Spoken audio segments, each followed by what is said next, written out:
A new report from Yelp reveals more than 6,000 Bay Area businesses have now closed either temporarily or for good. We talked to Yelp's data science editor to find out more. The bottom line is the economy has been hit really hard in the Bay Area and nationally. And we look at Yelp, at the local economy, at local businesses that are our lifeblood and the lifeblood of the Main Street economy. And we looked at it in a lot of different ways for this report. And by just about every one, everything changed dramatically right around the second and third week of March in the Bay Area and around the country. That meant businesses closed. It meant people stopped looking for certain kinds of businesses that suddenly seemed like they might pose some kind of a health risk. And also that certain kinds of businesses turned out to be very well suited to the current situation.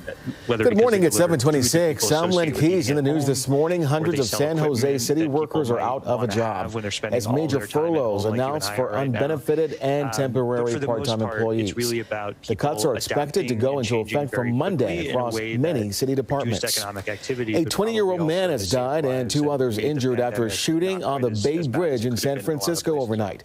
Police believe the incident was gang-related, which happened just before midnight on the upper deck of the Interstate Highway 80. All westbound lanes were closed for a few hours this morning, causing major traffic delays.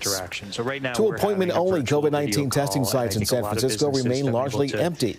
The two facilities combined have the capability of testing 1,500 people a day, but only around 2,000 people have been tested in total.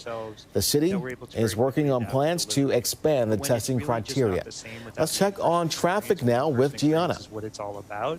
As much as businesses have adapted and some consumers have gone along with them, it's really been a struggle. So we're talking here about travel businesses, because even travel itself now is associated with potentially spreading this virus. Or we're talking about beauty businesses. There are some ways to maybe do that virtually or to send equipment, but it's not really the same.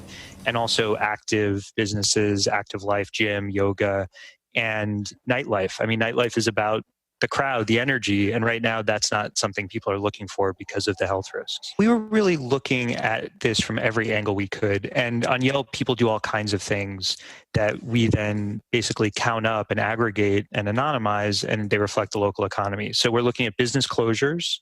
Sometimes businesses have already permanently closed their doors. For the most part, though, they're using Yelp to tell people, hey, we're closed right now. We hope to reopen. We don't know when. It depends on so many factors. So right now, don't come to us, don't call us, but we hope to be back and back in your community. Then it's also about searches, like you said, people searching for certain kinds of businesses, certain kinds of products, services. It's also about writing reviews, posting photos, looking at businesses' pages. And it's also looking at all of that historically. We're trying to put that in historical context. What does this compare to? Were there any past events that were like this that we can look to see what this might emerge as the economies start to reopen?